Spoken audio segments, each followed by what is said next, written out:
What's up everybody, it is Jay here, and today I am making a 6 months post-op video. I am actually 7 months post-op, but I'm rounding it down to 6 months because I don't feel like there was a massive difference between what I looked like at 6 months and what I look like at 7 months, and 6 months is just a rounder number.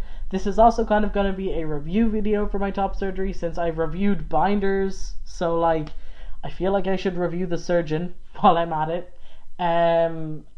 So without further ado, let me just dive into it. This is what my chest looks like. My scars are not flat or like straight. They're a little bit higher in the center. They're very straight along here, and then they scoop out to under my armpit. They're more raised and more pink in the center than they are at the edge. Like the part under my arm is pretty much completely flat, whereas the part in the center, like it is a bit of a raised kind of scar, and it's a little more like angrily coloured. I've heard that's just the case. On both sides I have this little spot in the same kind of place on both sides where I practically have no scar. Not sure how that happened, but it did.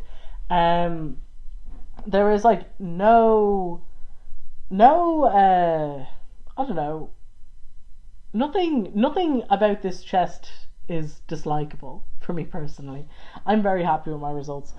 This is my better nipple, where the nipple itself sticks out a little more. This is my not quite as three-dimensional nipple, where the nipple itself doesn't stick out as much from the areola, but who needs it?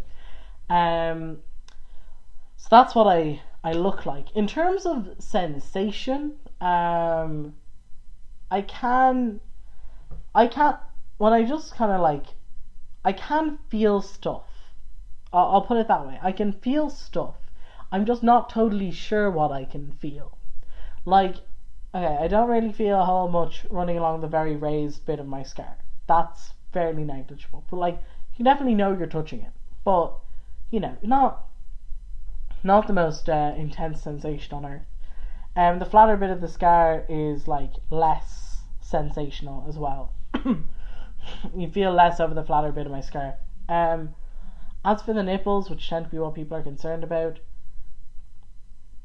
there isn't much feeling, and what feeling there is not the same as the feeling I had before I had surgery. It is definitely not the same kind of sensation. Like if I poke my nipples I can feel stuff, but like I'm definitely not I definitely don't have a massive amount of nipple sensation, and what I do have isn't particularly interesting. I don't really care that much about it, so it doesn't really make any difference to me. For me it was more just about having the aesthetic result and leaving it there. So my review of my surgery will be a very positive one. Taking into account my results, so what I actually look like, my experience with Dr Garramone, with the hospital, with everybody he works with, my experience of organising my surgery, all that stuff, it was all very, very positive. Like I have to say, for an experience that brings a lot of anxiety for me, because I don't like doctors, hospitals, stuff like that, I can actually kind of like really positively look at like my memories of this experience and feel genuinely good about all of it. Even when I was in the hospital to go and have surgery, I felt genuinely good. Now I know they gave me a little bit of something to relax me, because I needed it for sure, but like the experience was so positive with everyone involved that I just cannot complain at all about anything I experienced. In terms of organising the surgery, they were very, very considerate of the fact that we were in a different time zone, we were far away, and we needed to really have everything worked out before we travelled, because we live so far away that it was impractical for us to do anything other than have absolutely everything worked out before we went over. That meant that like all the paperwork, we had to make sure we had it worked out fine before we went over.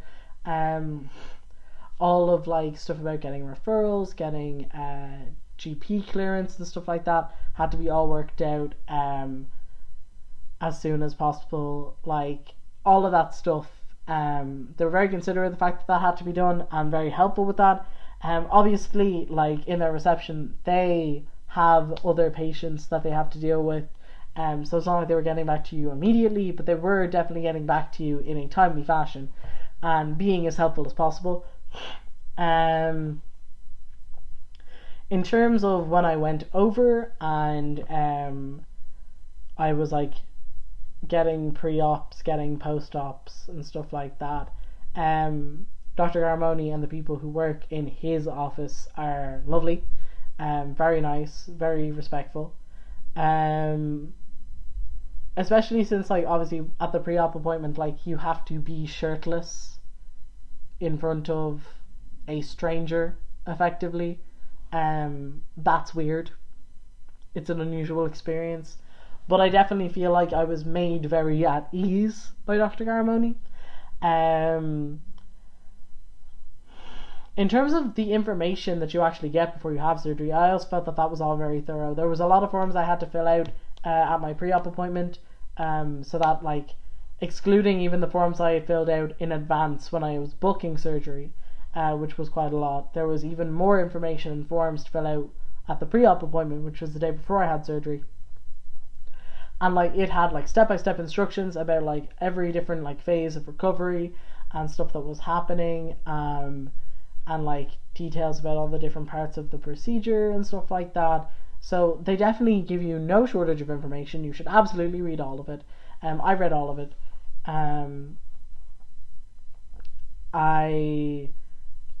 It was just, it's dense, I'll give you that. It's very dense information if you haven't, like, if you're not a reader, if you're not if you're not very good at reading, it's a lot. But make sure you're, definitely if you struggle with like reading, especially if English isn't your first language, try to have somebody else with you who can help you read a lot of that stuff, because like it's a lot. Like for me it was a lot, because I'm a young person who hasn't had to read that much paperwork in their life. For other people, like, it might not have been as much, but you know, still. In terms of my hospital experience, I know that other people had problems with their hospital experience when they went to go see Garramone. Like, I know Aaron and Sweeney had said that he had a rude nurse, but I did not have that experience at all. Obviously, the surgical centre that Dr. Garramone uses isn't under his control. He rents out an operating room and does surgery there. Like, they're not his staff, but they were also very nice, in my experience. Very, very helpful, very polite, very sweet. And, you know, it was... I do think an added smoothness to that process for me, though, was that since I have my legal gender marker change, all of my like legal documents and medical documents refer to me as male regardless. So that could have been a potential reason why I didn't have any issues with misgendering in that situation. And yeah, like, I can't complain is the way I would put it. Top surgery was expensive, and Dr. Garramone is expensive. That is a fact. It was more expensive again for me because obviously my parents were traveling from the other side of the world. Naturally that makes it quite costly, but I do think it was worth it for me. Because when I say I think it was worth it, I mean like we were able to afford it, and it got me the results that I wanted. And I do think if you can afford it, if you are able to afford it, it is worth it. That isn't to say that there aren't cheaper surgeons who are also well able to give you the results that you want. So this is not me saying Garramone is a surgeon for you. This is me saying Garramone was the right surgeon for me. And I do think that he is very good at his job. But I think that certain surgeons are better for certain people. I personally liked Garramone because I knew his results were extremely consistent, and I knew a lot of people who had body types similar to mine, i.e. a bit more overweight, but not with necessarily gigantic chests, who had gotten good results from him. And that was part of what made me want to go to Dr. Garramone. Go to a surgeon who is right for you, not a surgeon who is right for somebody else. Do your research on what you need, not on what somebody else needs. So to summarize, I am 6 months post-op. Well, I'm actually 7 months post-op, and I am extremely happy with my results. Nipple sensation is nothing to write home about. My scars are there, but I don't really care. I would recommend Dr. Garramone if you think he is going to be the right surgeon for you. But when you are choosing a surgeon, you should choose the right person for you, not the right person for anyone else. Thank you for watching, and I will see you next time. Bye.